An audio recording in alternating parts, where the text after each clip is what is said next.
Greetings, brothers and sisters. Today, we wish to discuss intelligence and understanding versus being.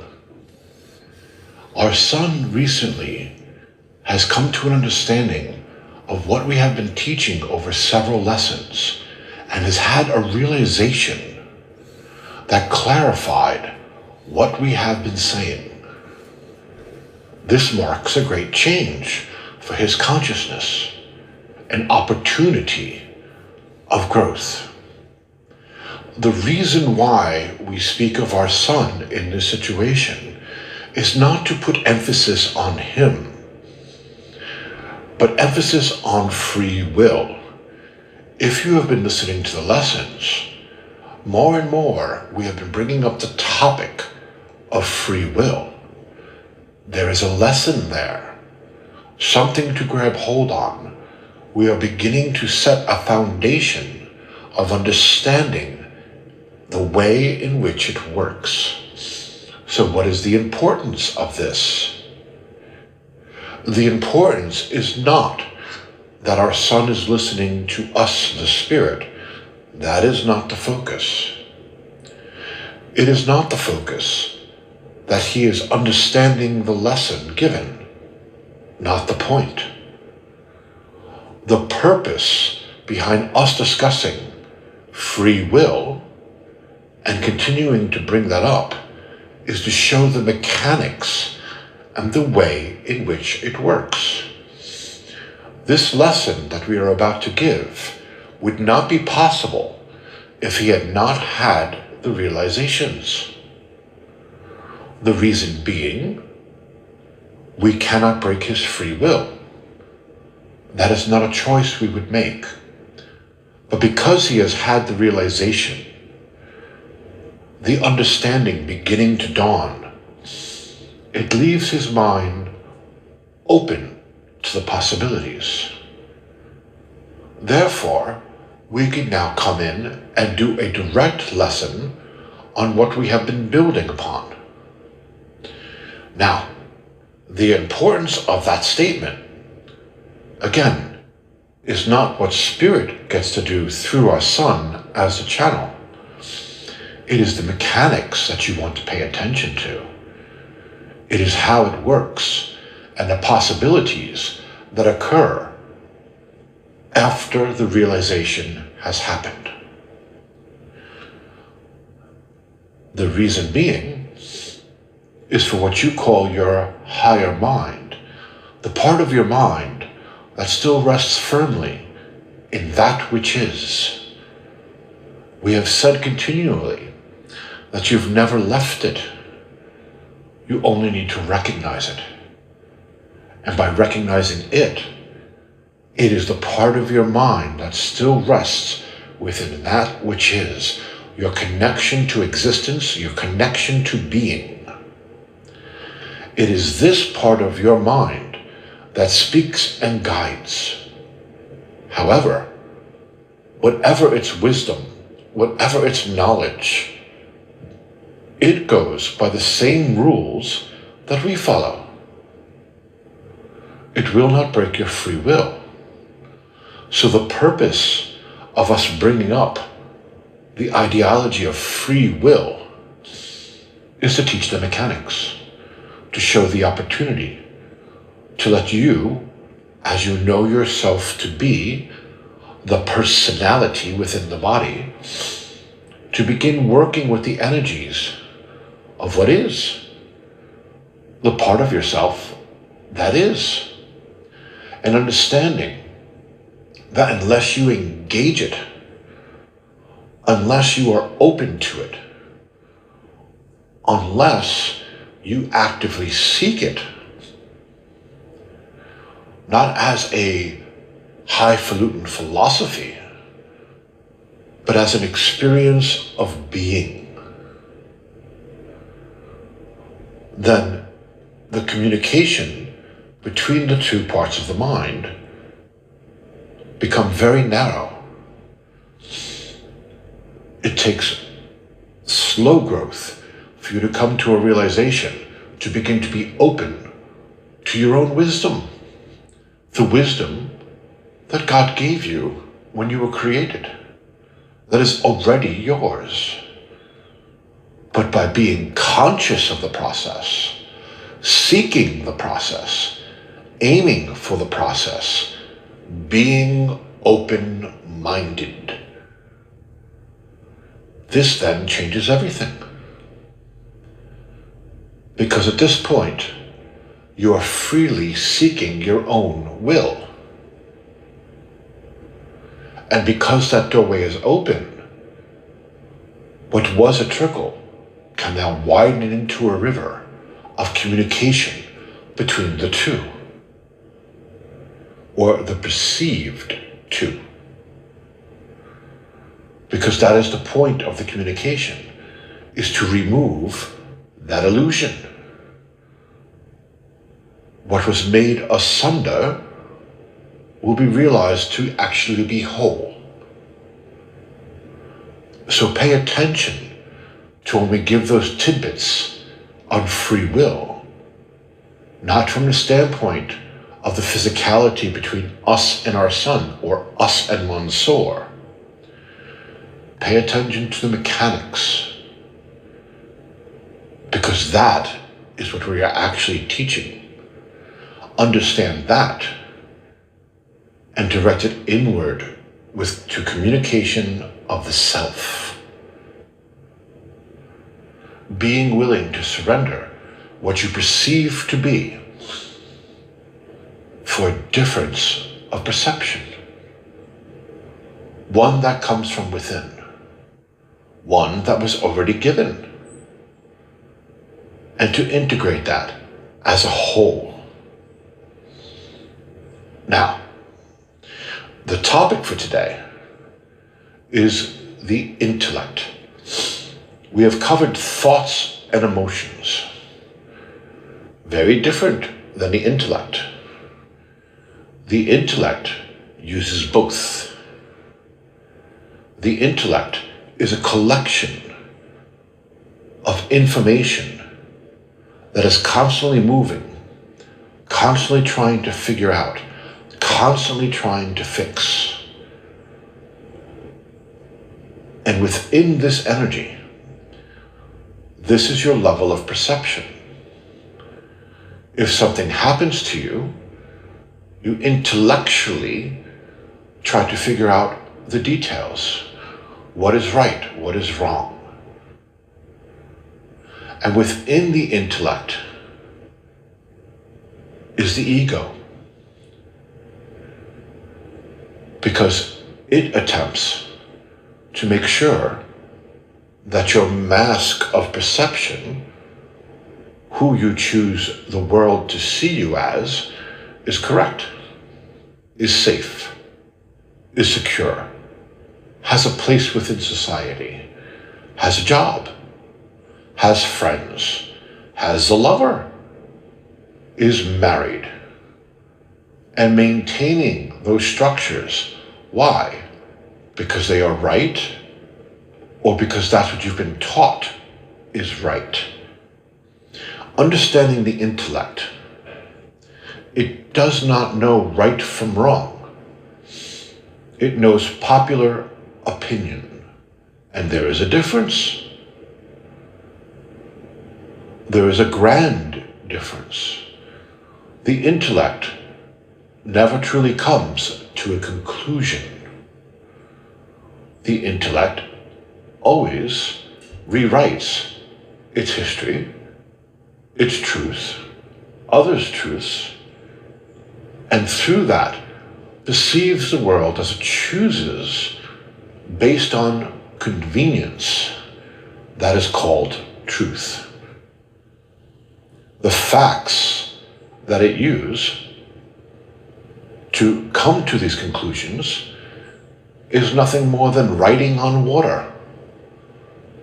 It fades as soon as you write it. But it's the perception of writing it that makes you think it's real.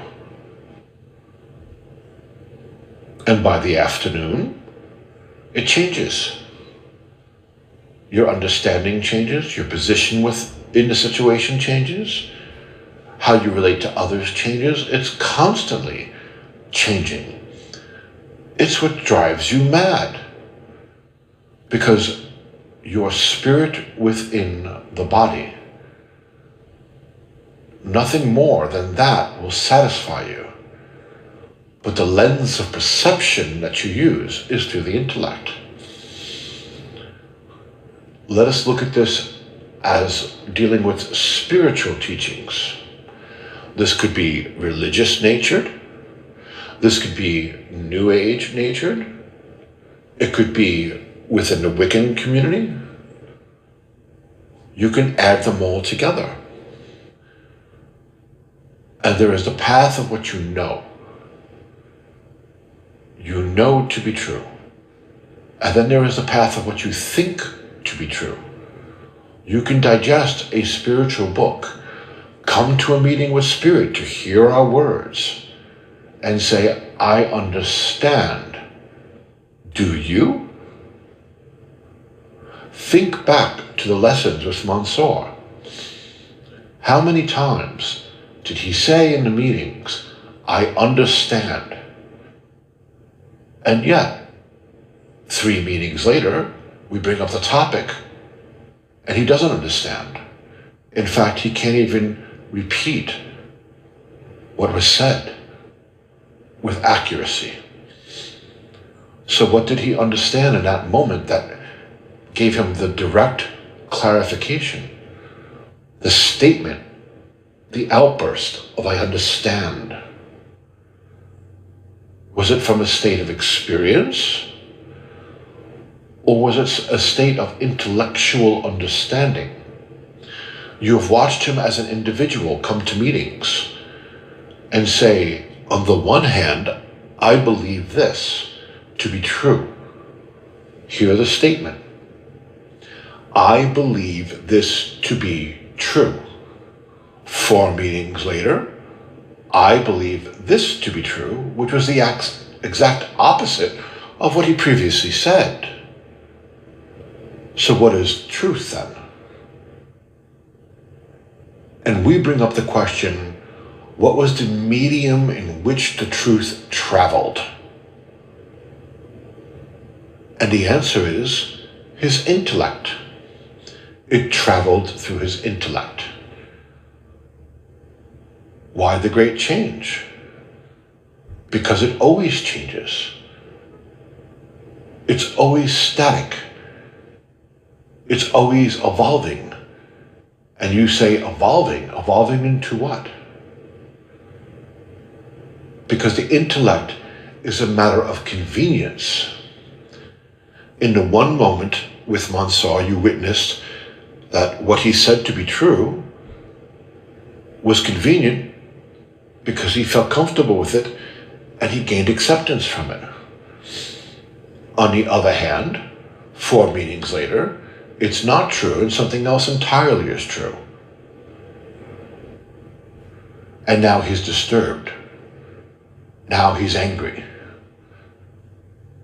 And one could say that it is a matter of him trying to find his way and find his truth. This is true. But what is the path to find the truth is the question.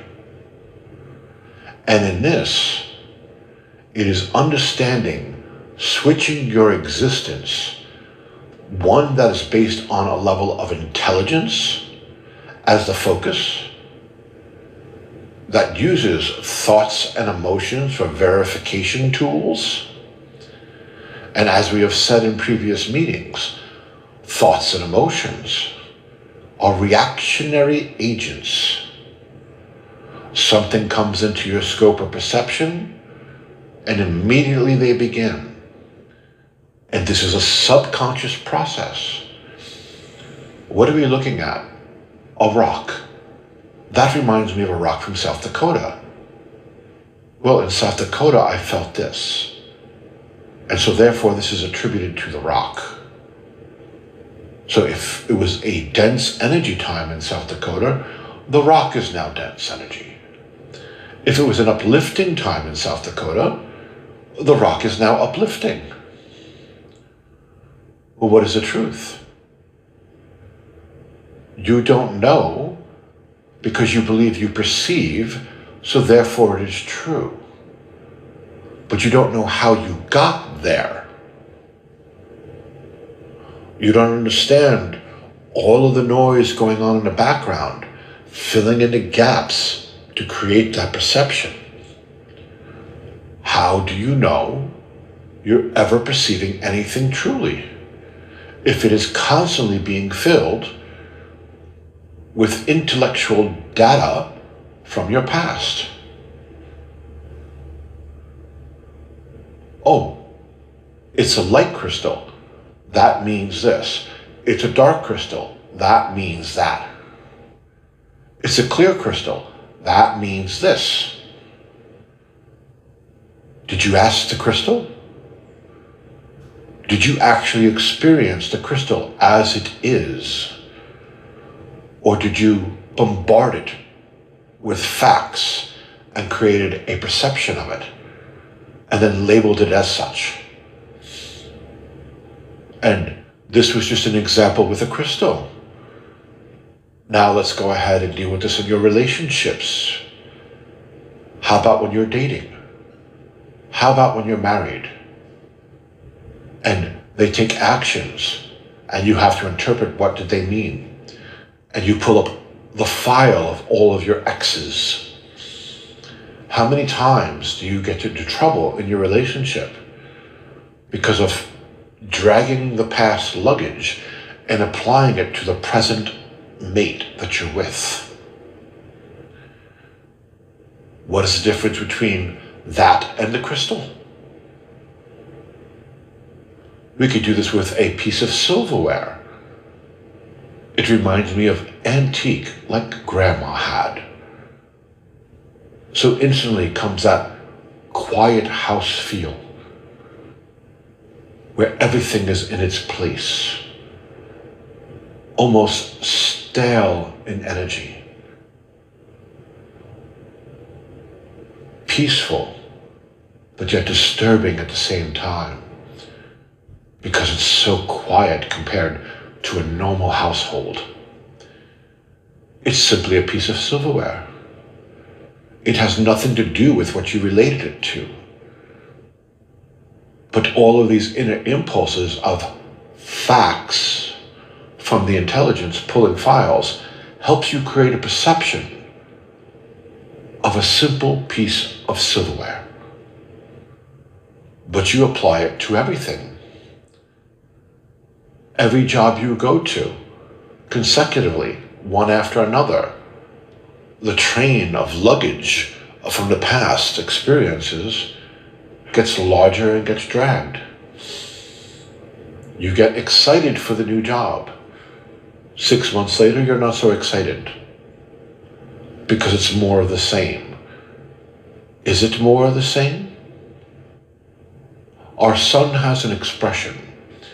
He learned when he was younger that he would go from friends, group of friends, to group of friends, to group of friends, to group of friends.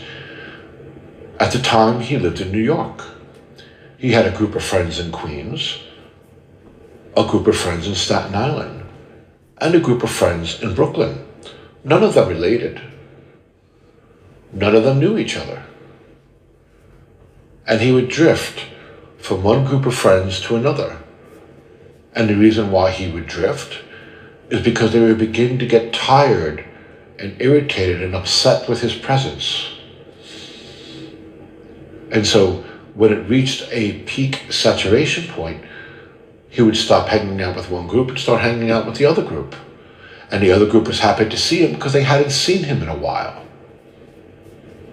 And he noticed patterns. One, that the point of them getting upset with him increased exponentially. They was not as patient as they were 2 visits ago. They would come to the conclusion that something is wrong faster and faster. The other conclusion that he drew was that the same thing that was happening in Brooklyn was happening with the friends in Staten Island, which was happening with the friends in Queens. And he came to a startling realization, one that was a foundation for his life at taking responsibility for himself, which was that if I travel and continue changing people, places, and things, and they're not related, and I keep coming up with the same results, there's only one consistent thing within those situations. I brought myself. So the problem must be mine.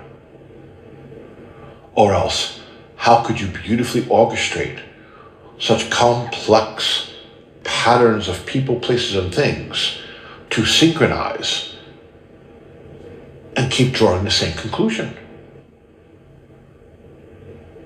To have the same situations happen over and over again.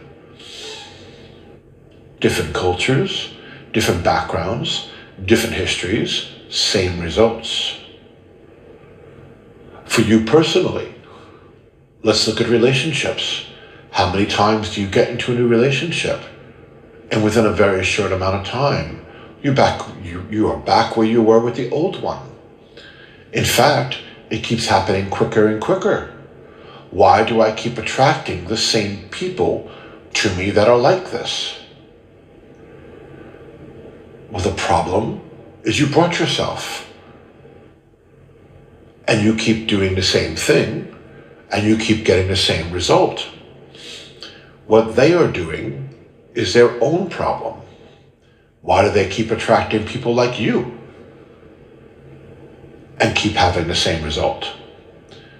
Your concern is, what are you doing that you can change? All of these factors stem from the intellect. It comes from recorded history of what you know. And because of this, it keeps you in repetitive patterns of the same stuff happening over and over and over again. Now, going back to the concept of dealing with spiritual teachings, it is possible to understand a spiritual teaching from an intellectual level and yet achieve no change. The personality stays the same. It doesn't awaken you. But yet, you could talk about it forward and backwards with clear understanding of the principle and intellectually grasp the purpose of the path. But yet, where is the change from it? Why do you not achieve the spiritual results?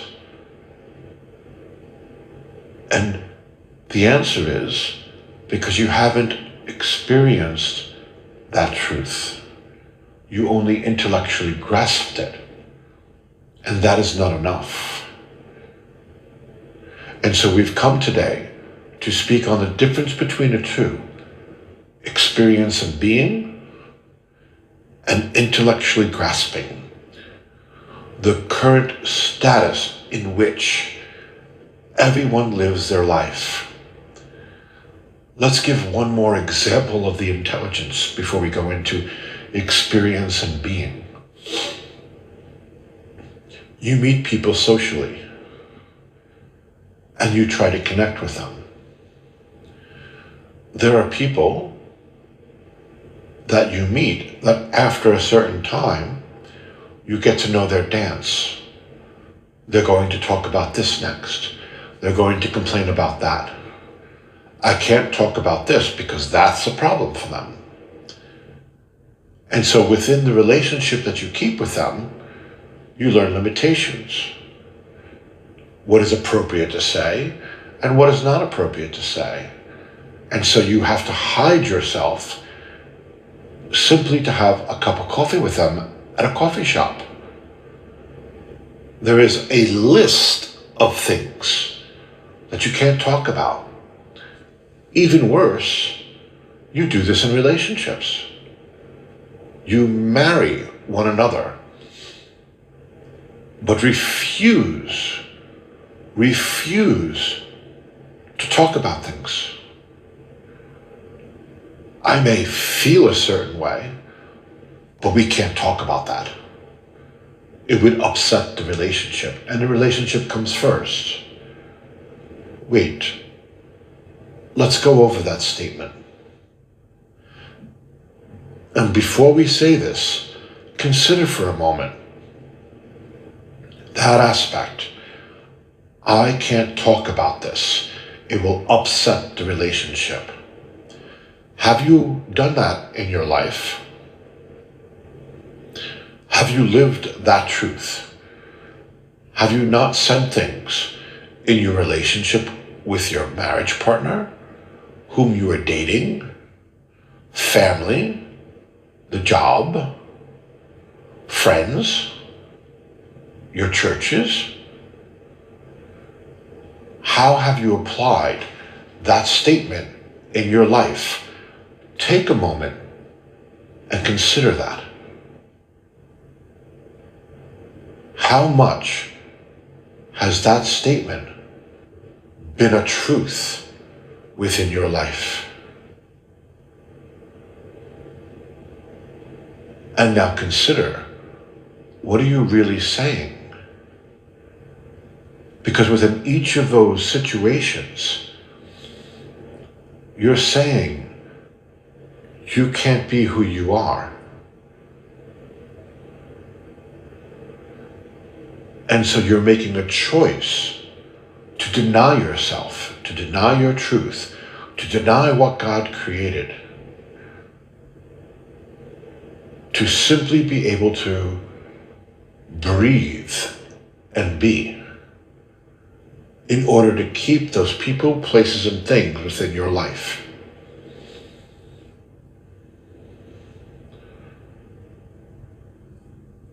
To simply be yourself. And you traded to have people in your life because it's socially appropriate not to upset people. What is so upsetting about who you are? What is so upsetting about the gift that God created? You created a society denying God's gift, working directly against it. And yet, you have all of these philosophies and spiritual teachings, and those who have come and demonstrated it. But that is not the way to live your life. That is not the path to God. You cut yourself off so that you have each other. But at the same time, you cut off your higher minds, the parts of yourself that is. You cut off God's gift. And then wonder, why am I upset? Why am I depressed? And why do I not feel comfortable in my own body? Why would you feel comfortable in your own body? Why indeed? How could you possibly feel comfortable in your own body if you are not being who you are? But intellectually, it makes sense. Intellectually, there's a reason behind it. Intellectually, in that time and place, you're doing it to gain approval. The intellect tells you this is so. The intellect shows you this.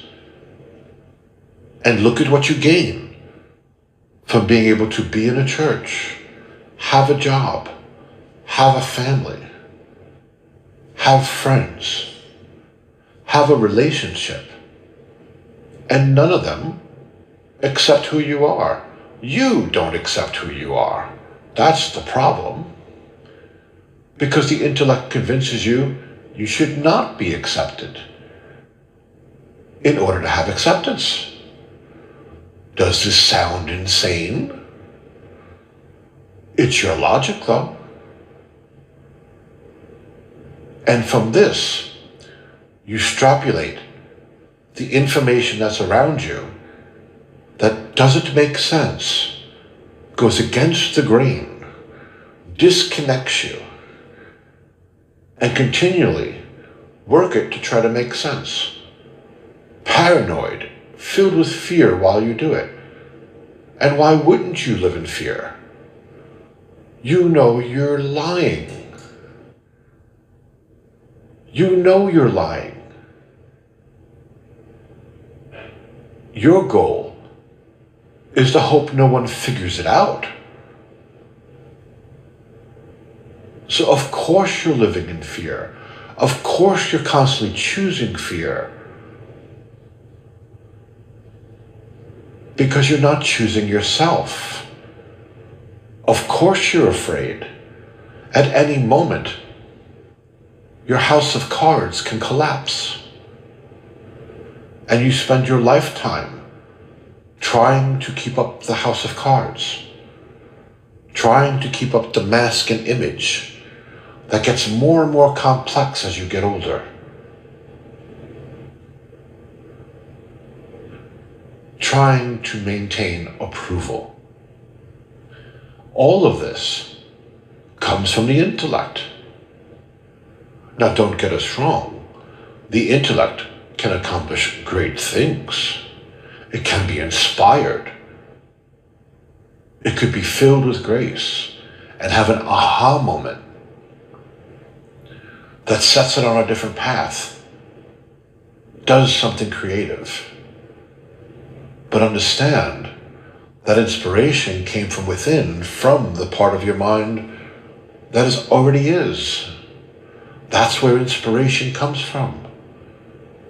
It's an expression of what is. And the intellect is changed and reacts to that and acts accordingly. But it didn't come from the intellect.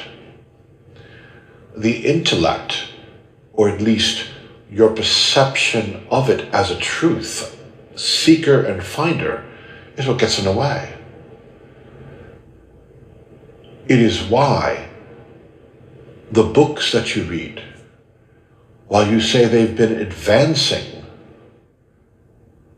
and evolving and becoming more and more complex, of spiritual truths that comes through for you to digest as a society, actually has not. Because it's still covering the basics. Its method of expression certainly has evolved. Its method of understanding certainly has evolved. But it's still dealing with the world of the intellect, dealing with the basics of that point of perception. It's been there for generations. The same message constantly repeated over and over and over again. Not just from spirit, but from your own mind. The basics. And what is keeping you locked is your understanding of perception of the intellect. Now, let us talk about a state of being, a place of experience. The intellect is helpful with beginning to digest a spiritual truth by creating a framework for the mind to perceive and to be able to work within. And so writing, speaking, art, music, acting, all of these things are muses for that voice. The creativity from within.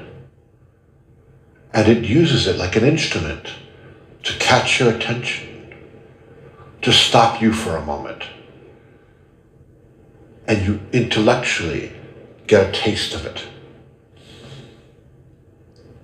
If nothing is done with the seeds and it stays within the intellect, nothing else occurs. The seed dies and lays dormant. It never grows. What is it growing to? It is growing to an understanding from experience, not seeing it intellectually, but seeing and experiencing the energy dynamics in your mind. Think of a moment when you had a flash, an epiphany, and suddenly, whatever the topic was, you understood, you knew. You knew. And because you knew, instantly, all of the misperceptions within the intellect, they're gone. All of the feelings that were attached to those files, they're gone.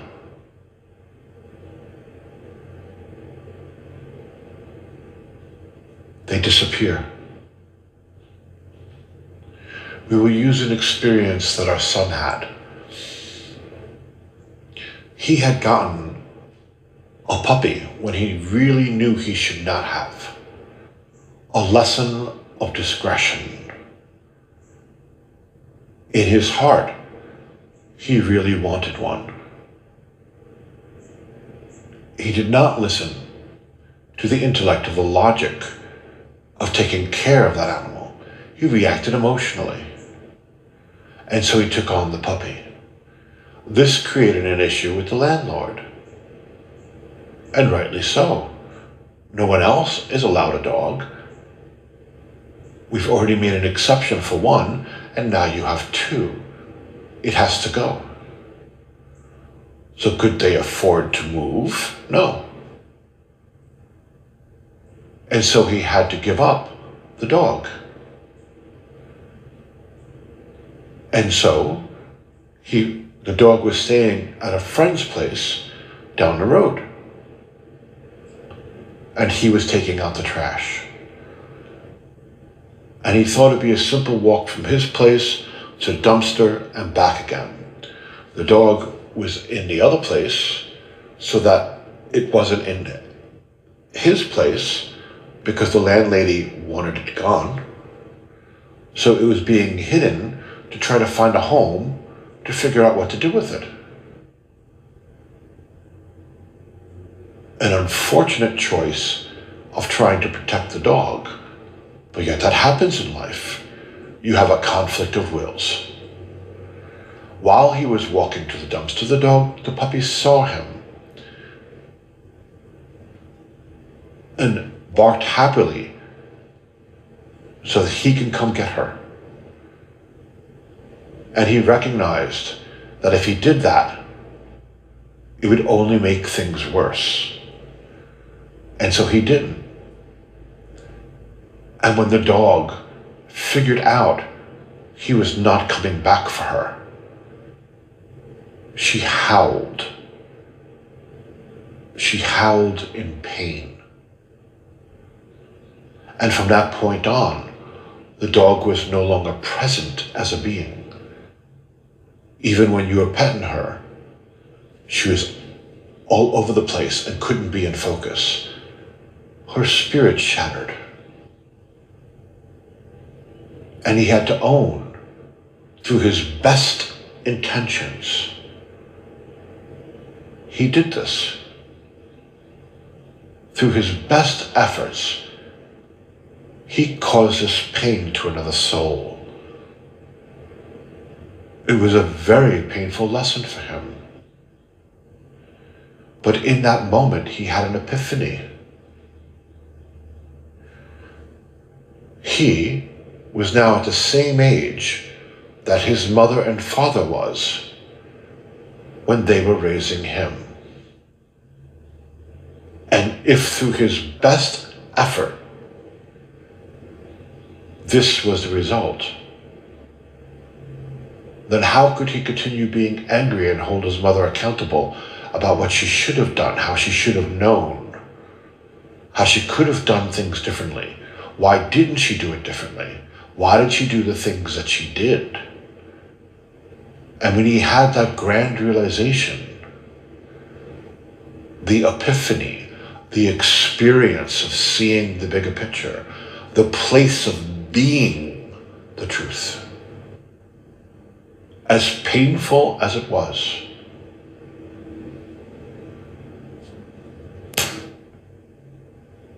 all of the data of why he was resentful to her, poof. All of the anger that he held on to for years for his mother, poof. And he was never angry with her again.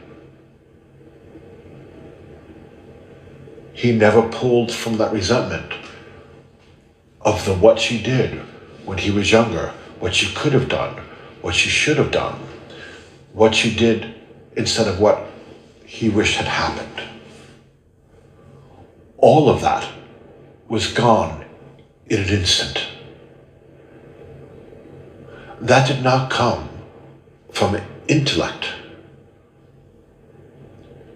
He had been to therapy for those reasons. Over and over and over again, they were discussed. The logic of it was pure. So why did he continue with the reasons and the resentments and the feelings that went along with it? If intellect was the answer, why did it not resolve the problem? Granted, it created structure. Most certainly, it created structure. But it did not solve the actual problem. It taught him how to cope with the problem. Big difference. But in a moment of epiphany, the problems were removed, roots and all, because it came from a place of being. That was his higher mind joining with his. The communication reestablished the way God intended it to be, the point of the journey. And instantly, everything rearranged. Each of you have had moments of this. Each of you, if you look at your lives, you know what we're saying. You have experienced it, and the awe afterwards. Within that experience, were you not satisfied with being in the body? Were you not satisfied with life? Were you not content? Even in the pain that he was in, he was content. He was content with the pain, because the pain was real. But yet there was a peace, because understanding dawned. That type of truth can only be experienced. It can only come from a place of being. There is an expression that is used within the New Age community of being your authentic self. Authentic self does not come from the intellect. Authentic self comes from a place of experience of being. And so in the beginning, being among people and not using the masks you are so used to is very uncomfortable. Learning that you don't need them and to discard them, and learning to be who you are, and then trusting that process so that you can do that with others that is not in a safe group where the process started. Learning to be authentically you in all situations. This is the goal. This is the evolution. And this is what will eventually happen. Because you move the point of perception of consciousness outside of the intelligence and into being.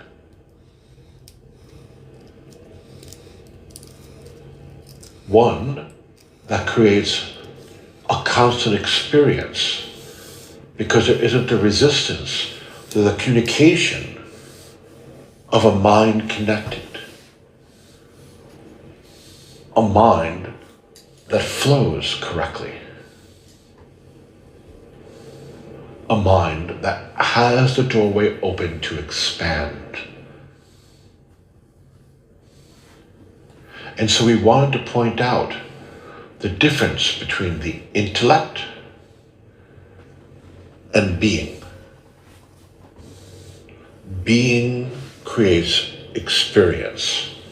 Experience of what, you may ask?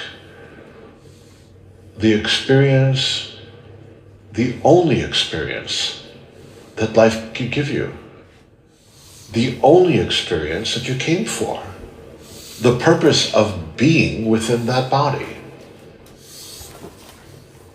What it gives you is the experience of your own mind.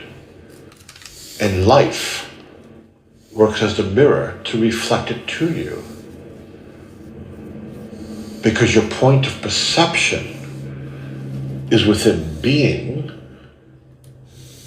to gain the experience. Or you continue doing what you are doing and have your point of perception within the intellect. And its purpose is to use life to reflect what you are not.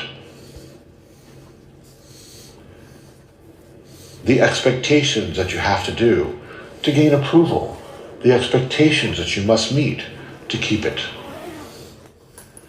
It becomes the devil's deal. Through acceptance of others, under this guise, you are chained to them. Because you can't be who you are, you can't speak your truth, and you must hide from the light. But at least you're hiding from the light together. And we would say, running through the Garden of Eden frantically, away from God, away from the light, away from yourself, in shame and guilt and fear. But at least you're doing it together. And yet, your biggest complaint is, I feel alone. I don't feel connected.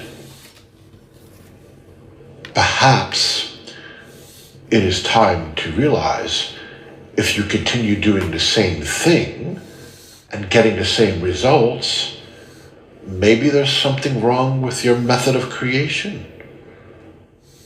Maybe you should try a new formula. Maybe you should try something different. Maybe, is it possible it could lead you to actual joy? Those who say they are authentic and live that life, it's not that they don't have problems. This is not a magical wand we are offering. You've created a world filled with difficulties. So you can't really complain that it's difficult when you're the one creating it to be difficult and making it worse as time goes on. Actively making it worse. So it's not that being authentic removes all your problems, but but they use it as a tool to know their mind. Everyone else is using it as a tool to live in fear. And so we bring the question to you. What state is your mind? Are you the point of perception of intellect?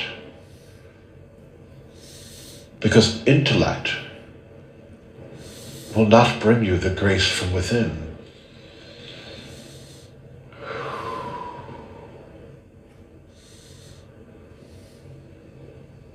Bringing yourself to a state of being, to a state of joining, a state of communication. And how do you do this? By getting rid of the masks and being who you are. By getting rid of the data tapes of what you think you know. Understanding that they're not there to paint the universe around you. While it is certainly helpful if you're baking a cheesecake and you have that knowledge of what works and what doesn't work. But every chef will tell you, it's that knowing when you put the ingredients in to get the right mixture and putting it together, which is inspiration-based. Running a recipe as per rote gets you a per rote result. A true genius will write recipes, but they come from being in the moment. Then the food, the ingredients, and the inspiration. It's what makes them chefs. Learning their craft and learning to follow that inspiration. And they use the craft to sharpen the options for the inspiration. Big difference. And so we say, take a moment to consider, how are you living your life? What is your point of perception? Are you in the intellect? Does it decide what is for you? And take a look at your relationship to life. Is it guiding you to hide in the shadows? Not be who you are? Not show what you really think? To join mass opinion because that is safer? Blindly for approval in numbers? Approval from family? Approval from your mate? Why are you really with these people? Do you really enjoy your time with them? Or you're doing it because you're supposed to enjoy your time with them? Though when you're done with the interaction, are you filled with joy? If not, then what are you filled with? Do you get depressed? Do you feel alone in a room full of people? All of these things are the natural blossoming of point of perception intellectually of your life. Again, it's tools of thoughts and emotions based on past history. It's not creative. It's telling you what you think you already know. And so therefore, no information can come in that's new. And when it tries to knock on your door, you get upset and slam it in its face. Look at your lives and imagine it anew. Imagine this world based on being authentically who you are. How many of your current dilemmas and problems would be non-existent? Imagine that. And our peace to you.